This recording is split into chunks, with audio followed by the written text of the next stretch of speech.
જય શ્રી કૃષ્ણ મિત્રો, સ્વાગત છે આપનું ઘરેલું મિશનમાં. આજે આપણે બનાવીશું રવાના ઢોકળા. આ રીતે આપણે જો એકદમ પોસા રૂ જેવા રવાના ઢોકળા બનાવવા માટે આપણે 500 ગ્રામ આ રીતે આપણે રવો લીધો છે ને ખાટી છાશ લીધી છે આપણે એક બાટલી, અને આંગળી હતું પાણી ગરમ કરેલું લેવાનું છે, ને સ્વાદ મુજબ મીઠું. આપણે આને હવે એક વાસણમાં પલાળી લેવું.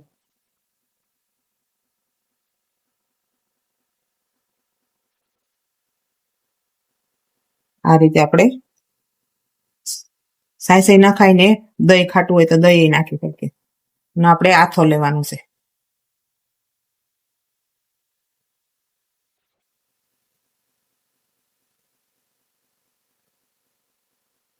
ને આપણે 15-20 મિનિટ પલાળવા દેવાનું છે. પાણી આપણે જરૂર મુજબ નાખવાનું.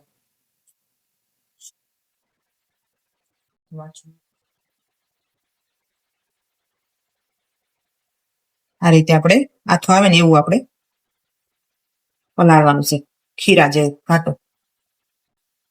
આપણે 1 ચમચી મીઠું નાખી દેવું.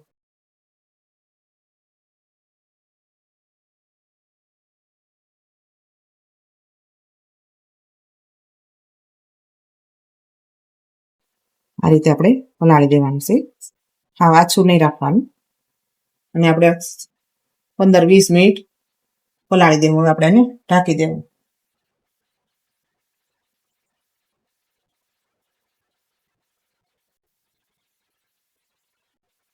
હવે આપણે આથો આવી ગયો છે. આ રીતે આપણે હલાવી જોઈ લેવું. સરસ રીતે આપણો રવો બધો ફૂલી ગયો છે. હવે આને આપણે થોડીક વાર રહેવા દઈએ. આપણે આ આદુ મરચીની પેસ્ટ બનાવી લીધી છે. આપણે 3-4 મરચી ને 2 ટુકડા આદુ. પછી આપણે આમાં જેવું તમે તીખું ખાતા હોય એ પ્રમાણે આપણે આદુ મરચી નાખવાની. 2 આપણે આ ગાજરના કટકા કરી નાખ્યા છે, અને આપણે આ 1 કેપ્સિકમ લીધું છે. આને આપણે પીસી લેવું. આ રીતે આપણે પીસી લેવું. આ રીતે આપણે ગાજરની ક્રશ કરી લેવાની છે. ગાજરની વગર કેપ્સિકમ ને ગાજર બી આ રીતે ક્રશ કરવાની. હા, આપણે ખમણીથી સીણી નથી લેવાનું. આ રીતે હવે આપણે આમાં આપણે બધું મિક્સ કરી દેવાનું છે.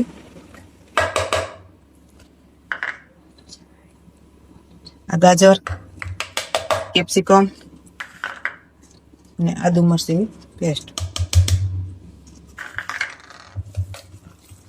આ રીતે આપણે મિક્સ કરી લેવાનું.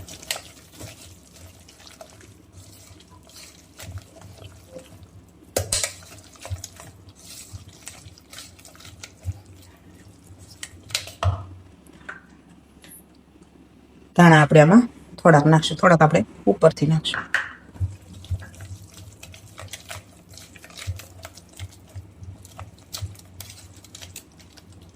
આ રીતે પછી આમાં આપણે ચાખી જોવાનું. પલાળવાનું થોડુંક મીઠું નાખ્યું હતું, એટલે મીઠાની જરૂર પડે તો તમારી સ્વાદ મુજબ આપણે પાછું નાખી શકીએ.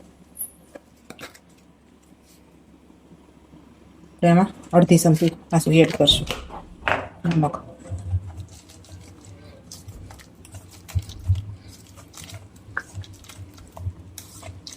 રીતે આપણે મિક્સ કરી લેવાનું છે. આ રીતે આપણે મિક્સ કરી લઈએ. હવે આપણે પહેલાં પાણી ગરમ કરવા મૂકી દઈએ ઢોકળિયામાં. આ રીતે આપણે ઢોકળિયું લીધું છે. એમાં આપણે 2 ગ્લાસ પાણી મૂક્યું છે. એમાં આપણે આ લીંબુના ખાડા નાખી દેવાના. ઢોકળિયું કાળું ન થાય. થાળી મૂકી દેવું.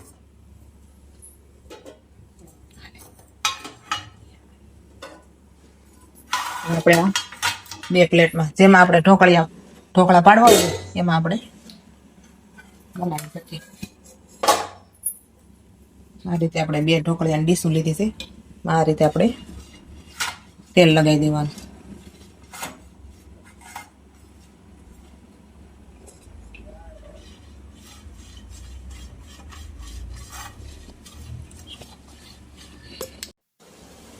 આ રીતે આપણે ફરતી પર તેલ લગાડી દેવાનું છે.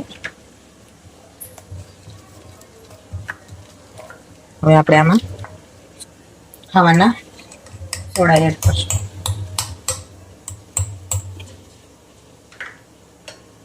આપણે આ 1 ચમચી નાની ખાવાના સોડા એડ કરવાની. એમાં આપણે આ 1 લીંબુ ઉપરથી આ રીતે સોડા નાખ્યા પછી આપણે લીંબુ નાખી દેવાનું. આ રીતે મિક્સ કરી દેવાનું.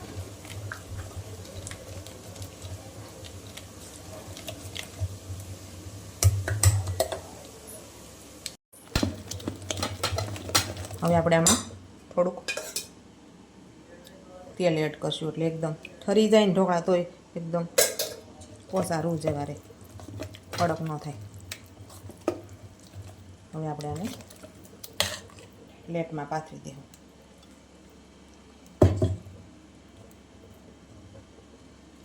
તમારે જેવા જાડા પાતળા રાખવા એ પ્રમાણે એવું પાથરી દેવાનું.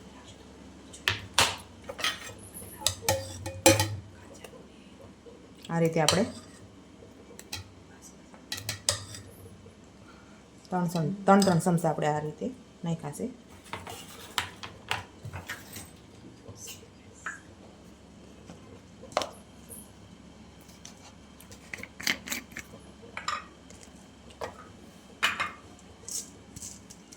હવે આપણે ઉપરથી થોડાક તીખા મરચાંના બી એડ કરી દેવાના. તમે તીખું ખાતા હોય તો નાખવાના. થોડાક ધાણા આપણે ઉપરથી.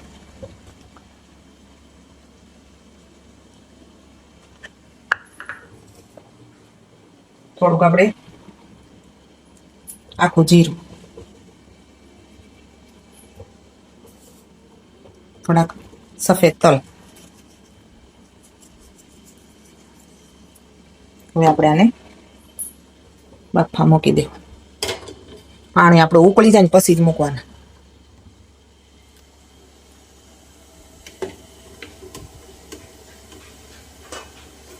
આપણે આને ઢોકળીયામાં બાફી શકીએ ને તપેલામાં બાફી શકીએ. 10-15 મિનિટ આપણે આને બફાવા દેવું. આ રીતે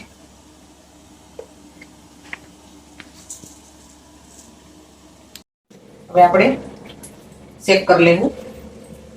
15 મિનિટ થઈ ગઈ છે. આપણે આ રીતે ચાકા હોય આપણે ચેક કરી લેવાનું. સરસ રીતે આપણે ઢોકળા બફાઈ ગયા છે.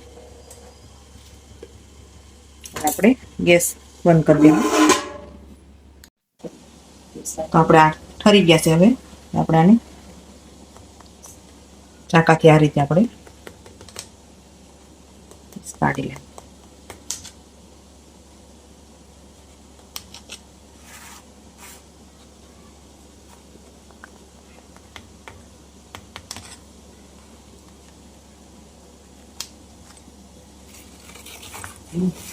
આ રીતે આપણે તીખો શાક ફેરવીએ. હવે આપણે વઘાર કરવા માટે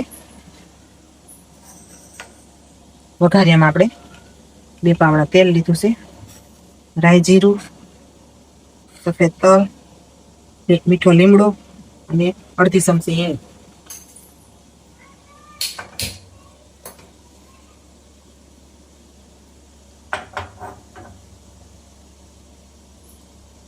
આ રીતે આપણે તેલ ગરમ કરવા મૂકી દેવું.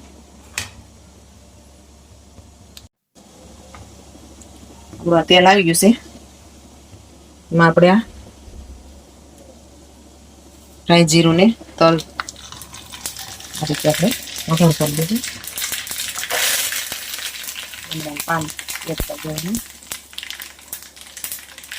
હિંગ નાખી દેવું આપણે ચમચી. હવે આપણે ઉપરથી આ રીતે આપણે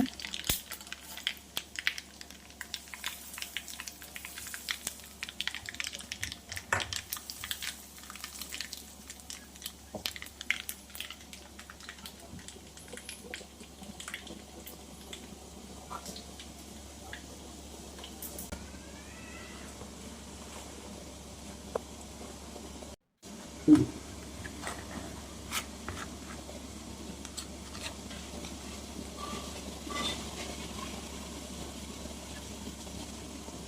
રીતે આપણે કાઢી લેવું.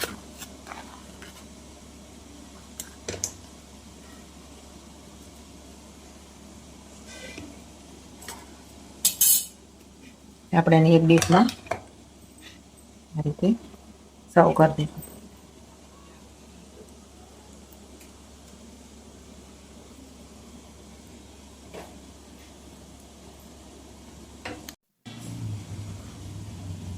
આ રીતે આપણે જો એકદમ પોસા રૂ જેવા.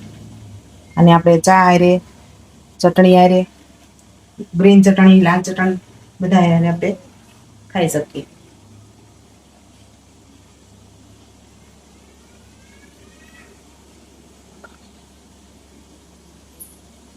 તો તૈયાર છે આપણા રવાના ઢોકળા. તો જો તમને અમારી આ રેસીપી સારી લાગી હોય તો લાઈક કરજો, શેર કરજો, સબસ્ક્રાઈબ કરજો, કોમેન્ટ કરીને જરૂરથી જણાવજો તમને અમારા રવાના ઢોકળા કેવા લાગ્યા.